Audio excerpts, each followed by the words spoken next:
Okay, good evening, everyone. I'm Scott Clowney, Director of Exhibitions and Public Programs. Thanks for joining us. Tonight's program is part of Architecture Everywhere, a monthly series organized by the Washington Architectural Foundation, exploring how architecture comes to life in unexpected ways through other arts and humanities disciplines. In this presentation, we welcome Emily Eig, founder and president of EHT Traceries, who will talk about the unique connections between architecture, oral history, and memory as it pertains to the changing face of our nation's capital. With that, a few housekeeping notes. By participating in this webinar, you are granting your permission to be recorded and for the recording to be distributed as AIADC and the Washington Architectural Foundation may choose. If you have any questions or comments during the program, please use the Q&A or chat features, and we'll follow up with those afterwards.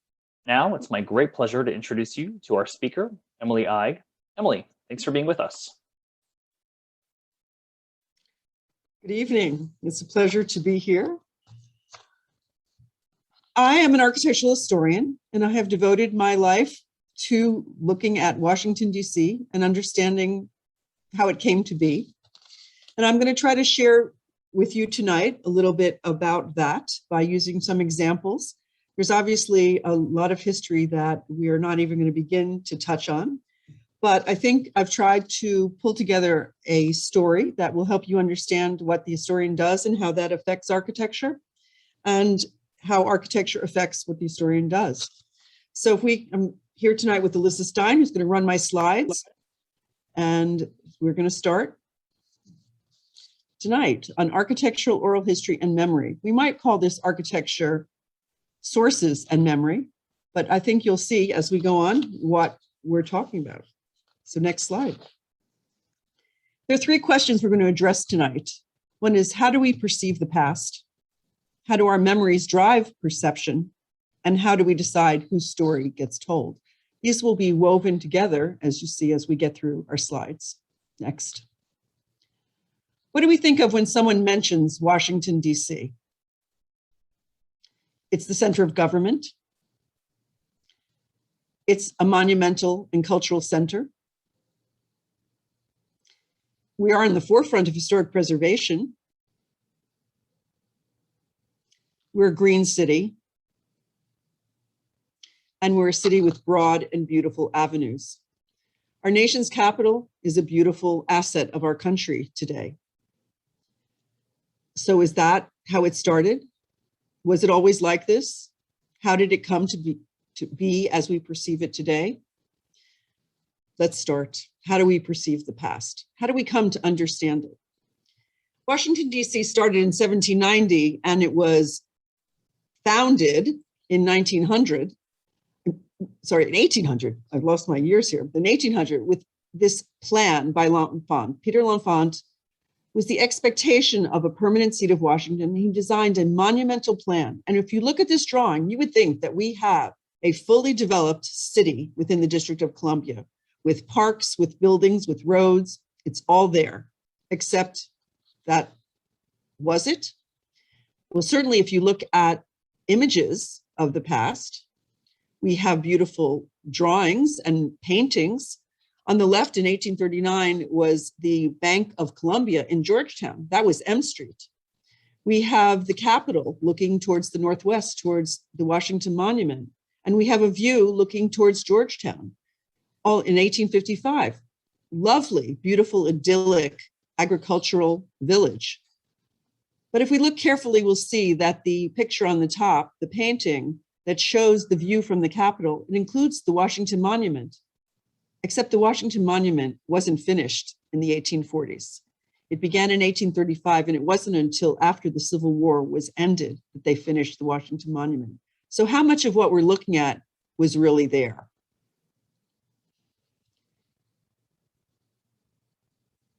This is a lithograph from 1862 that shows you the Washington Monument as it was during the Civil War, unfinished, with at its base was a cattle depot. It was a beef depot, the Beef Depot Monument. I don't know how many of you knew that cattle was the most predominant population of the mall of anything for many, many years in Washington, D.C. People didn't go down there. It was cattle. We were an agricultural city. Next. We were a city that took a long time to build because, as you know, or may not know, L'Enfant actually didn't do anything more than make a drawing. The city commissioners didn't choose to spend the money to actually build the city out. They sold lots, and despite L'Enfant and Alexander Hamilton's efforts to try to create an infrastructure, they chose not to do that. So the city of beautiful avenues was really a city of a mud. Empire of Mud is a famous book about Washington, D.C. that tells that story. This was on the left, 3rd and Indiana Avenue, Northwest, looking at the Capitol in 1863. We're looking at the bottom picture on the right in 1865 in what was now Penn Quarter, looking towards the Capitol. Next. But there are parts of cities that you might not have seen that show a lot of the ragtag character of it. The view from 1863 that shows you the city's canal. And the canal, if you read history, if you read books, if you read the newspapers about that time, you'll know was a really, essentially a canal of trash. It was smelly, it was disgusting, and it was a eyesore for the city. We also don't know, probably, that the water that is the Potomac and the Washington Channel was in a very different location than it is now. If you look in the picture on the left, you can see that the Smithsonian Castle is almost on the edge of the Potomac. Well, that's not the case today. That's because they did infill that created an extension of the mall and all of the land as we move down towards Southwest. In 1863, we have lots of different buildings of different heights because the Height Act hadn't been passed until 1910. And in the bottom slide, we can see the cattle that could be viewed from the Capitol. All this cattle, all these buildings, a ragtag city. Next. But also, you may not know that the dome of the Capitol, there was a dome, but it isn't the dome we have today. That dome was demolished in 1857, so they could build a new dome that would be more grand and more fitting for the nation's capital, which by that time our nation had gotten a little bigger. And there were a lot of people who didn't like the idea that Washington, D.C. should be, in fact, in Washington, D.C., because it simply wasn't in the center of the country. On the right, we see a photograph, an early photograph, and in 1861 of Lincoln's first inauguration, and you can see they're starting to build the dome. But we can also see in 1865 the gallows where they hanged Commandant Henry Wirz, who was the commandant of Fort Sumter, and he was tried and found guilty of inhumane treatment of Union soldier detainees during the Civil War. Maybe after January 6th, this doesn't seem so odd to imagine, but before that, the idea that there would be a hanging on the grounds of our capital is very far away from what we see and think of as our city. Next. So how do we uncover all this story of Washington, D.C.? What are the clues that we use? I'm going to be talking about them as I go through and talk about 3 ways that our city has changed. And the first one is the concept of developing a city. As we went through the Civil War, as you just saw from those photographs, the city was not in great shape. There was a lot of talk of moving the capital out of the country, out of the Washington, D.C. into the center of the country. But Alexander Shepard was an ambitious and very smart politician, became the head of the Board of Public Works, and went on to become the governor of the District of Columbia. He saw something that could be wonderful. He had a vision for what Washington, D.C. could be. This is an excerpt from his speech, and I'll just read one little part about it. He says, where that the roads were wide and capable of endurement were in fact in winter often readily impassable, and in other seasons generally so cloudy with dust as to make them too disagreeable for use, except as occasion absolutely required. He goes on to talk about sewerage and the lack of good grading, because the official grade book, he writes, utterly inaccurate, was of little use, and it was soon ascertained that essentially it was up to the property owners to decide how they wanted to build their houses. And this speech that he gave in 1872 was very instrumental in raising the money from Congress to actually beautify Washington, D.C. But it wasn't beautification, it was really development. It was creating the city. And it's been called the father of modern Washington. Next. These maps, which tell us a lot about what happened, showed how he changed the roads from mud from wood blocks, concrete, stone, and how some of them were asphalted, some of them were retained in their original materials, but he made a big, big move into creating a road as we know and creating sidewalks. He also was very instrumental in sewerage lines, and we actually have photographs of them installing the sewer lines around the city, which give us pictures of the buildings that were along these streets where the sewer lines were being installed.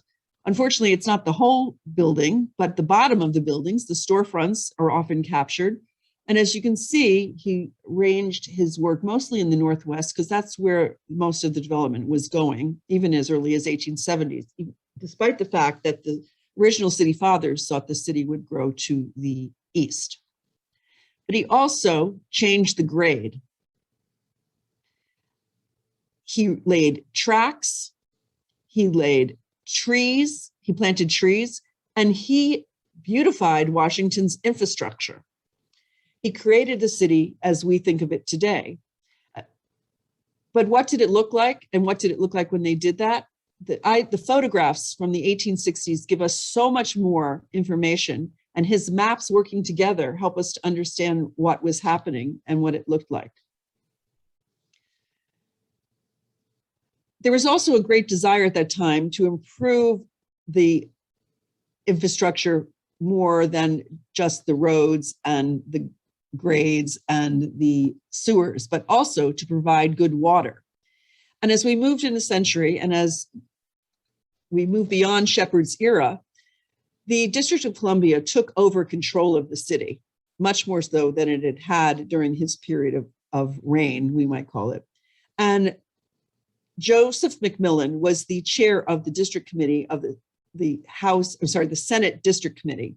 And he was a chairman with a capital C. The man not only controlled his work for the committee, but he also was very influential in the future of Washington, D.C. And he pushed and was successful at getting money to create a new water system that included a sand filtration plant. And I won't go into the history of the sand filtration plant per se and the science of all of these expectations, but we'll talk about it as a design component. Next slide.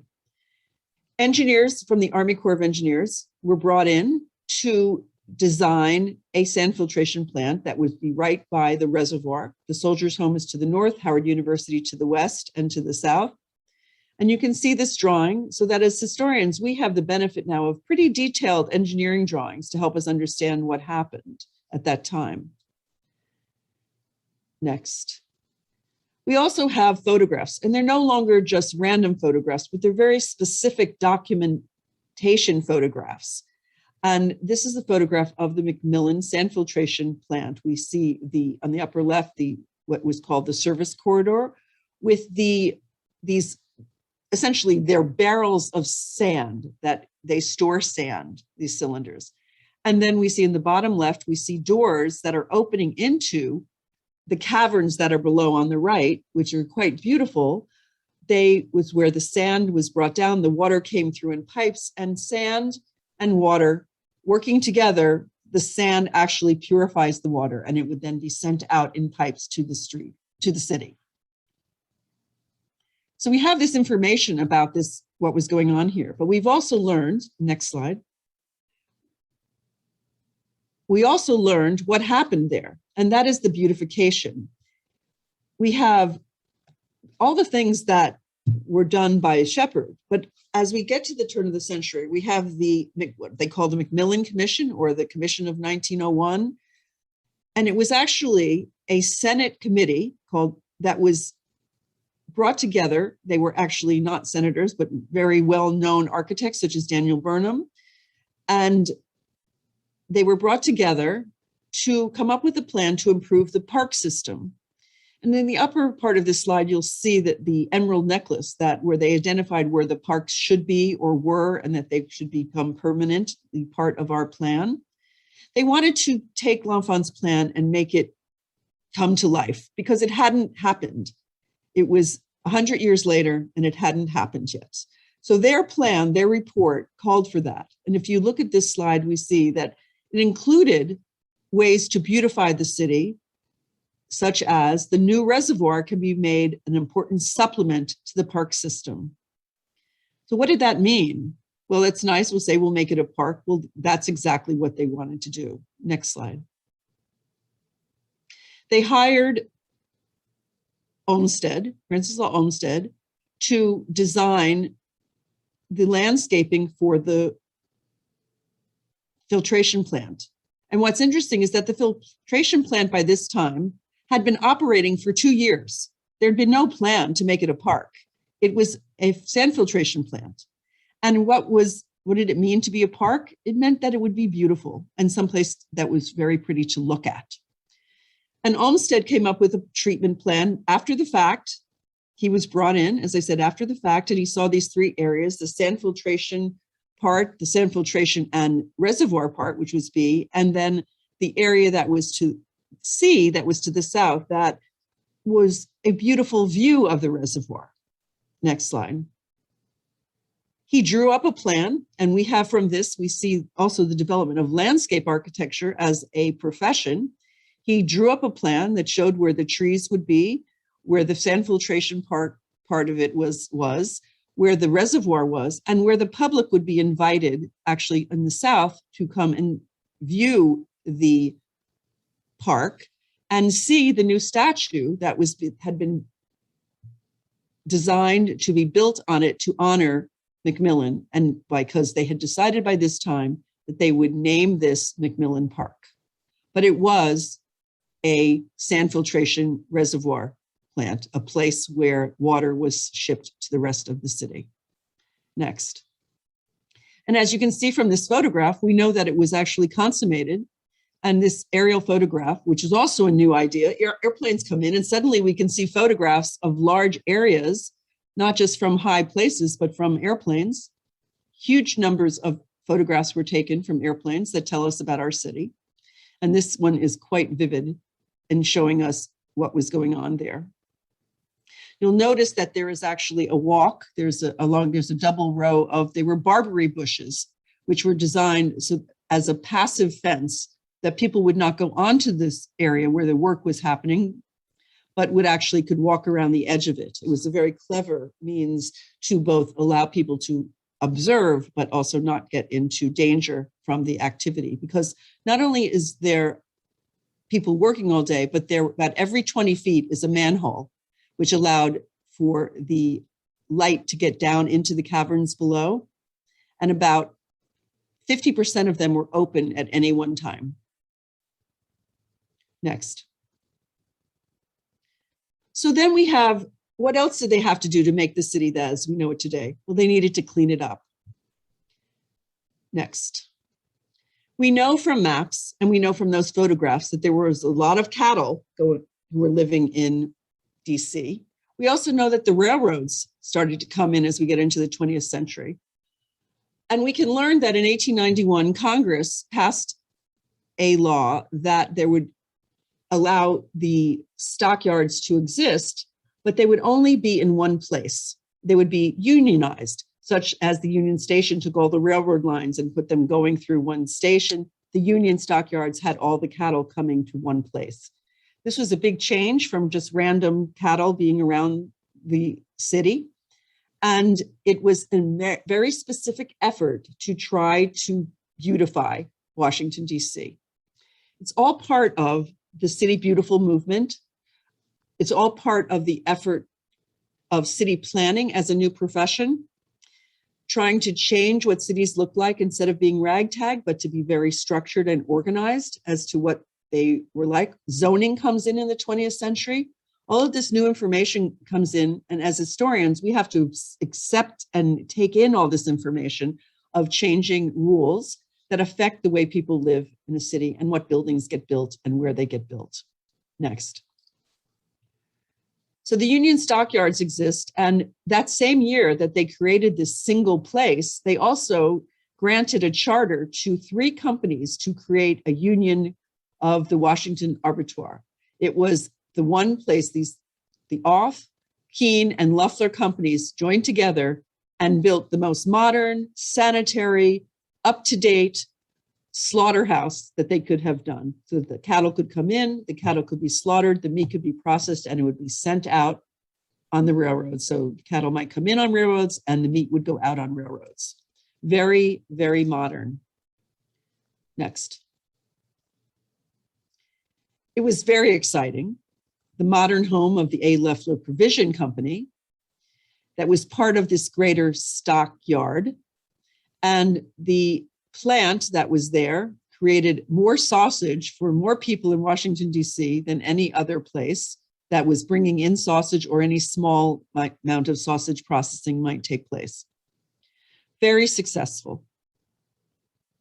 It was down at Benning Road, and it was a very big industry. But what happened? Next. And here I should add, as we can see, that the maps give us a lot of more information: fertilizing plant, cattle killing, cold storage for sheep, the provision company, which was doing the processing. All of this information gets us together to understand a little bit more about what was happening there. You can see the pens for the cattle, for sheep, for hogs. Hard to imagine in Washington, D.C. that this was all happening, but it was. And this map tells us about that. Next. But in 1930s, it was decided that this needed to end. The Macmillan Commission really wanted to get rid of industry. They wanted to turn the canal into a park.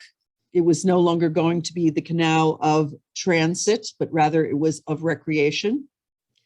And Congress, with the support of Harold Ickes, who was Roosevelt's secretary of Department of the Interior, and Senator McCarran, this was passed in 1937, a bill that prohibited the use of buildings or premises in the District of Columbia for the carrying on of certain undesirable industries.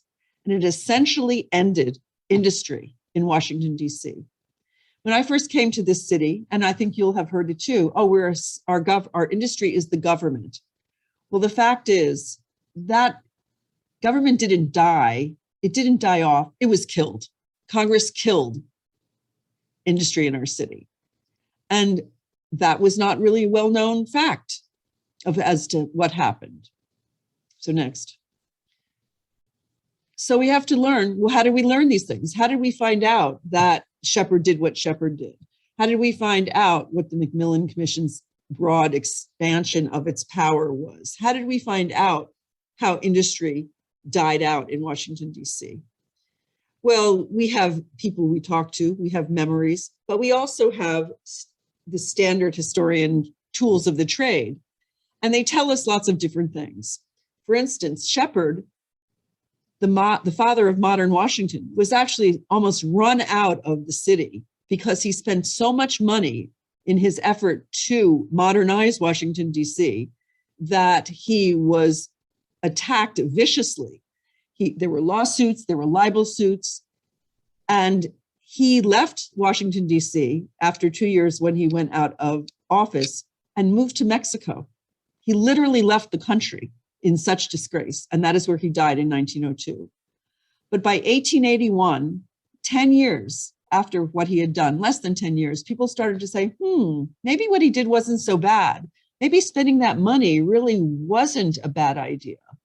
He had been cruelly investigated, it says here, that he was found to have been the Bismarck houseman, and in very pejorative terms. He spent great sums, and his foes said widely that he had done everything really bad to destroy the city. But this writer wrote in the Evening Star that we now see that his lavish liberality was simply courage, and that if he had not shown this pluck, if he had not run the risks he did, the whole scheme would have ended in ghastly failure. His fate was to be cruelly investigated. And as I said, he left to Mexico and he died in 1902. He never returned to Washington, D.C. Today, we think of him as the father of modern Washington. Next. McMillan, which was this industrial site that had been beautified by the Macmillan Commission's efforts, was turned into the idea of that it was in fact a park, a public park for people. The contemporary interpretation was distorted by memory. People didn't remember exactly what had happened. They saw that there were rowboats on the reservoir and they thought they were for pleasure, but in fact, those boats were picking up trash. They saw carriages riding on the service corridors that they thought were for pleasure, but in fact, it was pulling sand before they mechanized it. The effort, there's many people who want the Macmillan Park to become a public park again, that they thought its development was not a good thing, when in fact it would be open to the public for the first time when it would be redeveloped. The distortion of memory, however, was very vivid one day when someone said, we know that this was a public park because we have the oral history of a man who played on the sand filtration area of the park. And we know he played baseball there because he told us that when he played baseball one time, one of the players, one of his friends, fell into one of the manholes. As if you think about that a little bit, clearly it wasn't designed to be playing baseball where there were manholes that were open and children could fall into them. So that the oral history itself resulted in a misunderstanding. When it was closed off during World War II because of fear of sabotage, there was a feeling that looking back on that, oh, they took this park away from us, when in fact they were trying to protect the water system. Next. In the story of the Loefflers and the Union Station of the Union Market for cattle, this Union stockyard, the Advisory Neighborhood Commission was concerned about this building. They wanted to keep this building from being demolished. They didn't really know what it was, but they didn't like what was being planned for it. And research discovered all of this information about that there had actually been cattle there. And the memory of that had been lost. The people who live there now didn't know that less than 80 years ago, there had been cattle on the same site that this, as you can see in the bottom, fairly derelict building was located. This information was actually brought to the Historic Preservation Review Board. The review board declined to list this as a landmark. They thought that it was very significant information and appreciated that it had been written down, but they felt that the condition of the building and its integrity was not sufficient to allow it to be designated as a landmark. So the information was collected and is now another source of information is landmark nominations, that they're documenting history. Next. But we're at a time now where it's a different world. Photographs, books, newspaper articles are all part of what we look at as historians that help us understand the history, and obviously the buildings themselves, but there are new means and methods that are being used. And I'm going to take a minute to show you a video it's on YouTube, but I think it's very interesting. I think you can understand that of how we remember things. Alyssa?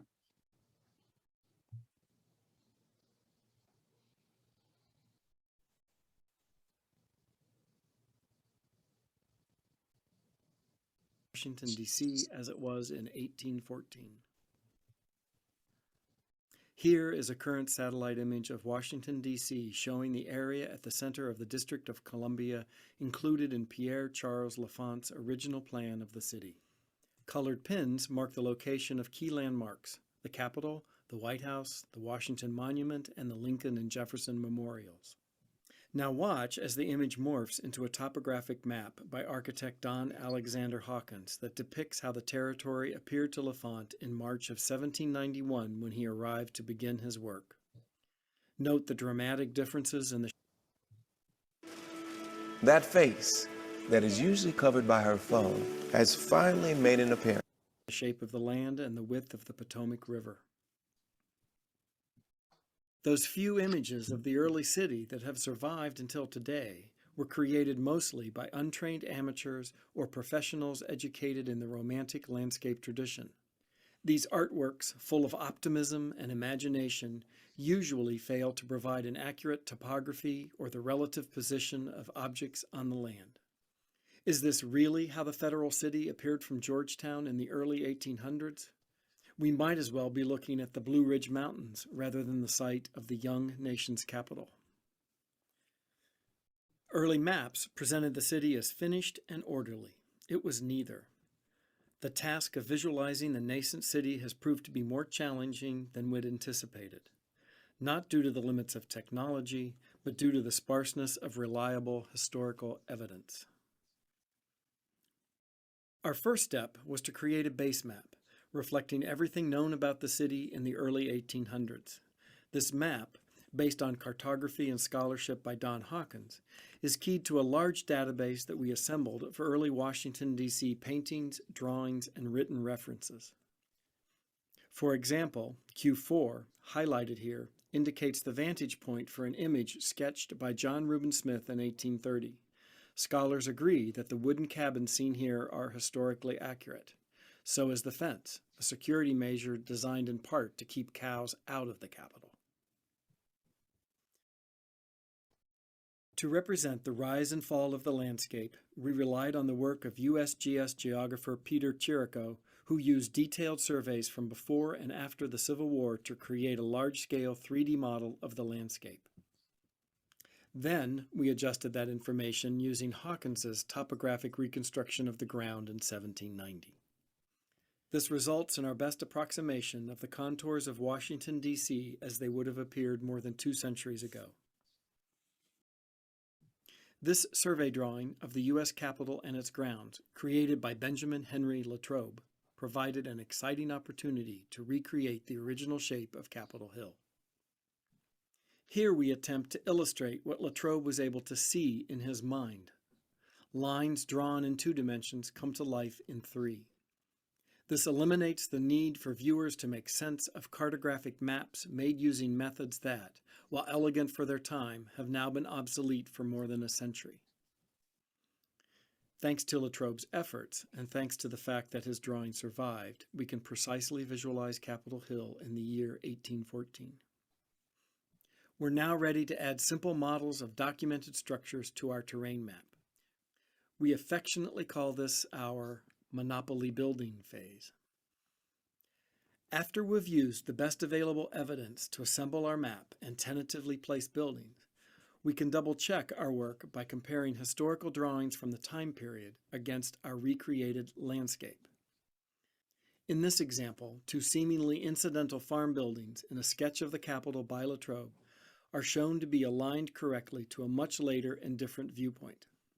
This process of triangulation allows us to verify the location of buildings, roads, fields, fences, and other landscape elements, immersing us in a very different capital city than the one we experience today. Now, finally, the real fun and work can begin. In this rough composite sequence, our camera flies low to the ground, gliding along Pennsylvania Avenue from the White House down to the Capitol. It's a revelation, a national mall without museums or monuments, home to grazing animals and fields of wheat, corn, and tobacco. The Potomac River dominates the view, brown with silt and mud. The scene beyond the river is no generic stock background. The horizon line you see here truly reflects the location and appearance of hills, pastures, farm fields, and forests.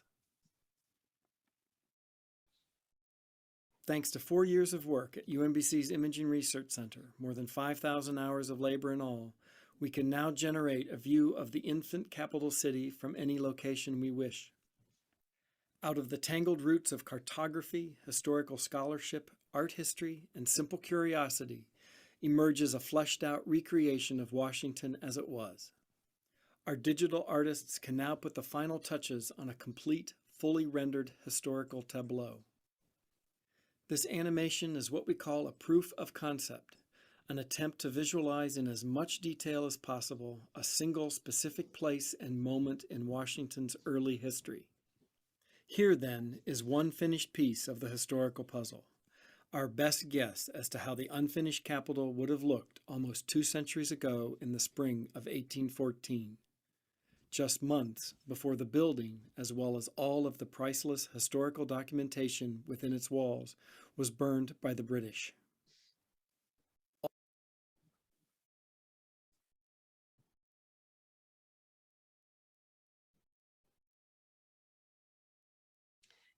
So as you can see, we as historians have many new opportunities and new tools at our disposal. If we move to the next slide, we want to end on something that is actually the tried and true, the oldest way that history is passed on, and that is oral history. Why do I say it's a new means and method? Because the value of oral history has only recently been accepted. These are pictures of the Pride of Fairfax building in Fairfax County, and a nomination for landmark status was completed and submitted to the Virginia Department of Historic Resources based largely on oral histories. 5 years ago, that would have been laughed out of the VDHR offices. Oral histories just were not given the gravitas that they deserve. And as when we move into an understanding of minority history, minorities collect history in many different ways. Everyone collects history in many different ways. And we need to be open to all of them. But the oral history is something that has been growing. District of Columbia's, the Martin Luther King Library, has a collection of oral histories that they've been working on for many years, but it's not used as much as it needs to be by the historians of buildings. Recently, the Scotland African American Baptist Church in Potomac, Maryland, was up for a rehabilitation. And what was used as documentation were not newspapers, were not maps, but in fact, the books of the actual people writing about what they had brought in for their Sunday suppers. We got the names of the people who lived there by people's diaries, by family photographs, not portraits such as this. And the openness to new kinds of documentation is critical to the 21st century historian. If I can go to the last slide, I just want to end with this idea, is that how do we decide whose story gets told? Because the fact is, when we have information that's coming from many different sources, was Alexander Shepard a villain or a hero? Was Macmillan a park for the people, or was it an industrial site? Should we keep track of the fact that we had cattle in our city with landmarks, or is it okay that we write a story about them? These are all questions that we're facing in the 21st century, especially as we have this heightened realization that we have been ignoring the history of most of the people of the United States. And whether it's minorities, whether it's old people, whether it's young people, whether it's a certain kind of industry, whether it's a certain locale, it doesn't matter. We have not been as open because we didn't realize, I think, that this information was available to us. Now, oral history, the stuff of legends, well, legends were the first way that history was actually passed down between generations. There were no books, there were no newspapers, there were no photographs. It was passed down through oral memory. And we're back to that in fact, if we can understand that we need to take into account all of these stories, and that we need to, as historians, we need to understand that our job is to hear them out, to use these many pieces and glue them together into a reasonable, accessible story of what has occurred. Because just like we have heard from when someone goes to court, there are many different vantage points of eyewitnesses. Well, eyewitnesses is what history is all about, but it is the historian's job to try to make some sense out of it and to explain when there are different points of view, what they are, and to put them into a context that can be meaningful for the future. So that is what I wanted to talk to you about tonight, to really have an understanding that history comes to us in many different ways. It's changed over time, and it will continue to change, especially because the internet is giving us so many opportunities to reach out to so many different communities and to different stories than we've ever had before. And we hope that when you look at Washington, D.C. in the future, you will not just see what it looks like today, but you'll try to imagine what it might have looked like from some of the images that I showed you tonight. So thank you. And we're, of course, going to take some questions now, I think. Emily, thanks so much for your perspective. This is really fascinating. So anyone in the audience, if you have questions, go ahead and type those into the Q&A now, and I'll relay those. Let's start with one. How is an oral history vetted for honesty? Good question. That is one of the reasons that I think that certainly when I was studying, oral history was not given the credence that it is given today. And it's because they said, well, how do we know that what they're telling us is correct? And the science, and I'll call it the science, but it's also an art of oral history, is understanding that people have different perspectives and that their perspectives are their perspectives. And it's not an issue of honesty or not honesty, it's a vantage point. But some of the ways that we deal with that is that we might have a group of people who experienced one event, and you would ask them, let's say 10 questions, you'd ask them all the same question, and then you would let them go into other aspects and start and have more personalized questions. So you'd have a database that you could use to sort of reckon with, do we have the right date? Is this the right town? Is this the right place we're talking about? That sounds pretty simple, but it is important that everybody is talking about the same event. So that is one of the ways that we do it. It's by keeping a base of discussion. Okay. Are you suggesting that new information changes our understanding of historical facts? Repeat that one more time. Are you suggesting that new information changes our understanding of historical facts? I'm sorry, absolutely. I mean, that is one of the things that has been, we all have had history books when we went to school, and those history books said certain things. But in fact, when we get new information, we're like, wait a minute, was that right? Did industry die in Washington, D.C., or in fact, was it a very specific political act to eradicate it from our city? And I think we can say it was a very specific act. We didn't know that. We didn't talk about that. And it was long in our past. So yes, as we get new information, we start to understand things a little bit differently. And that certainly comes out in our studies of minorities, where we don't understand the communities necessarily, the kind of lives they had, either oppression or opportunities that were there, their cultures. None of this was brought out. It was all just on the side. It wasn't discussed. And the more information we get, it's harder for us as historians to know what to do with that information, but that's our job. Our job is to take information as it comes. And now we're faced every day with new information. So our job is getting harder and harder as we go on. I mean, I've been doing this long enough that I can tell you that opinions that I had on something based on my research 20 years ago may have changed dramatically as I find out new facts, because every day I'm finding out new things as I study Washington, D.C., every single day. And there are so many points of view that we can take into account now, and that we have the responsibility to take into account. So we always have to qualify that this is what we think happened, but we cannot say anymore, this is what happened. It really is, we have to be aware that there's no finite anymore. How can the public get information on the history of individual buildings? Well, that's a good question too. The DC has the good fortune to have a very good historical society, DC History Center. And the Historical Society has a website, and that is great. It's great for all of us. But not only does the DC History Center have a website where you can find photographs and information about buildings, the National Archives is here. It has a website. The Library of Congress is here. It has a website. And in the, I should say, the onset of the internet as a source of information makes it so much more accessible.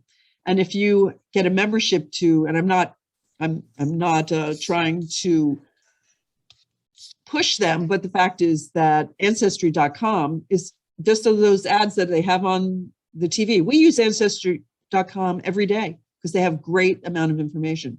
They took all the information that the Mormon, Latter-day Saints had. They have a lot of genealogical information, and that information has been taken and put into ancestry.com. So what had formerly been a private archive of information is become accessible to the members of ancestry.com.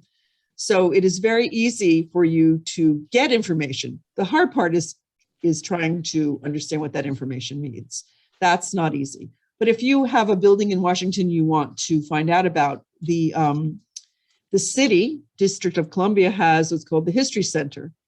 And it's you can put in an address. If you go to DC HPO and you go to History Center, click on that, put an address, and you can find some information about the building permit, if there is one on that, which may or may not be accurate. It's a tool. It's not the final word, but it is information about the building that should give you a date of a building. It only documents new buildings that the building permits. So if something was dramatically altered, you would not be able to have an understanding of that from it. But it's an easy way. You could find out if your house or your office building or whatever is listed in there. It's a tool to find out something. Great. All right, this one is a combination comment/question. It reads, the veracity of documents has also been an issue in writing history. The investigative aspect of your presentation was particularly fascinating. Comparing with oral histories is obviously a huge new source of perspective and information. What initiatives are underway now to better gather oral histories and to use them to investigate the city's history? What initiatives to gather world history? I'm not sure I know the answer to that question. I'll be very honest. I know that there is certainly among academics an awareness of this, and the students are being taught to not be so sure about what they are learning about and taking it as I said, as fact. But I don't know the answer to that question. I wish I did. I'll have to find out. Okay, so if anyone else has any other questions, go ahead and submit those. Emily, is there any particular story that you've come across in your career that just sort of blew your mind, that you had, I don't know, that was just really surreal or something about our city's history? Oh, there have been a few. There have been a few. An interesting thing that happened once is I was. The Chinese Community Church bought a building that had been a Baptist church. And we knew that before that it had been a synagogue. And what we didn't know is, until we did some research for them, was that it also had been a Presbyterian church. And in fact, had been built as a Presbyterian church. It was the fourth Presbyterian church. And we were doing research. And we, at the time, Pamela Scott had put together an inventory index to churches, and it listed that the building was built by someone named Terwilliger, that he was the architect/builder of the church. And at the time, I had been participating with the Society of Architectural Historians. The Latrobe chapter had a symposium on churches in Washington, D.C., and I did some work on the Washington Cathedral. And one of my panel members knew something or other. And I asked him if there was anything about this church, because he was Presbyterian. He did a study in the National Presbyterian Center in Washington, the church in Washington. And so I sent him an email. It's like, do you know anything about this church? And he sent me back this clipping from some newspaper that he had come across. It was literally like a little tiny clipping. And the clipping said that Thomas U. Walter had designed this building. I was like, what? Well, it turns out Thomas U. Walter was in Washington because he had designed the dome for the Capitol. And we couldn't find any proof. There was no building permit because it was too early for building permits in DC. But the city of Philadelphia they have documented through the internet, through digitized the words I want to say. They've digitized all of the records of any of the archival sources with architecture in the city of Philadelphia. And we were able to find work from Thomas U. Walter, and there was a diary. His diary had written, visiting the deacons of the Fourth Presbyterian Church, bringing a plan with me. And sure enough, there it was. He was like, he was the architect of a building that no one knew that Thomas U. Walter had designed that building, that had never come out before. It was just phenomenal. He's such an important architect in our city and in our country, and that fact, he had been designing Presbyterian churches all over China. He was very involved with the Presbyterian movement. And it was kind of interesting because it was owned at the time that I was researching it by the Chinese Community Church. They had sort of found their way to that building. But he had used a plan that he had done for some other church and gave it to them, to the Fourth Presbyterian Church in Washington, D.C. And they built their building using that plan. So that was mind-boggling that we were able to sort of put the pieces together like that. We loved that. And some of the things that we found is where things are, like Columbia Hospital for Women, all of the drawings were at the architect of the Capitol. Like, why were they at the architect of the Capitol? But they were. Complete set of drawings were there. We have discovered that the federal government, when they did some of their buildings back in the early part of the 20th century, there are drawings that are at the archives that are double size. It's not 30 by 40, but 60 by 40, back and front in ink. So you could see your building's floor plan, and underneath it was all of the systems that were there. You could see through a light table and record it, all in ink. If we can imagine the architects listening tonight, can you imagine having to draw that? 60 by 40, back and front on your linen. So that was like blew me away that even occurred, that kind of level of detail, and on really extraordinary buildings in the federal government, not simple buildings by any means. And there are many other things that I have found over time. We could go on and on, but I won't bore you with that. So I've been doing this a long time, and I think it's what keeps me going is that there's always something interesting to find out. Finding out about the whole Union stockyards, and we saw the building. We knew that it was Union's, was food processing, cattle processing plant. But what we didn't know is that building, what I didn't say tonight is that, in fact, that building was the catalyst for that law to be passed. They had a fire in the building and had shut down for a while. They tried to get a new permit to open, and they couldn't get the permit. And finally, they were told, sorry, Congress passed a bill. You can't get the permit. You can't have your processing plant there anymore. It's done. So that was the trigger, that reopening, trying to reopen that after the fire, that caused Congress to act. Did you know that the Capitol flooded in the 1890s when the Washington Channel was so silted over and the floods came? And it was finally Congress did something to actually dredge the channel, because guess what? Congress was affected by it because the water came right up to their building. They had spent 20 years to say, no, it's okay. Don't worry about it. Don't worry about it. But suddenly, oh no, we need to do something about that now.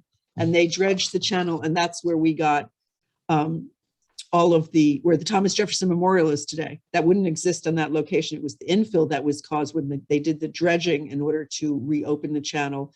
And they did all that infill that allowed for the extension of land beyond where it had been before.